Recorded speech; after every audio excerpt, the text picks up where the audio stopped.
السلام عليكم البنات، مرحبا بكم في قناتي. ان شاء الله تكونوا لاباس. اليوم ان شاء الله راح ندير الرز بالطوماطيش في الفور. عندي هنا واحد المغرف هكاك تاع الزبده، نشعل عليها نخليها تذوب، باه نزيد لها شويه تاع الملح،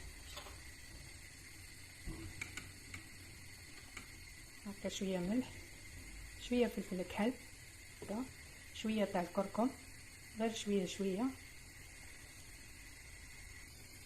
خلي هذيك الزبده نذوب مليح باه نفرغ عليها الرز.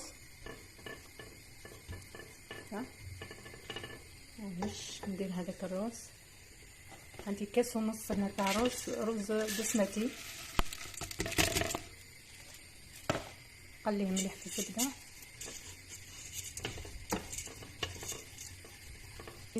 هنا نزيد له 2 كيسان تاع الماء، هذا الاول. هذا الثاني نزيد له 2 وريقات تاع الرمل، خليه حتى يبدا يغلي. كي يغلي نقصلو كاع النار ونخليه يطيب، نغطيه ونخليه.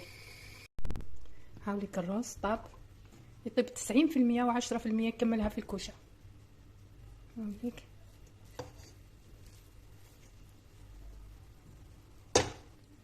عندي هنا البلاطو، عندي هنا الطوماطيش مقطعه بهذا الشكل هكا، درك نستفها في البلاطو،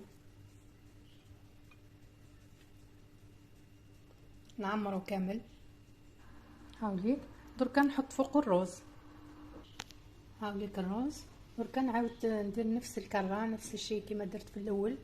نزيد نستف هذيك الطوماطيش هكا من الفوق هكا.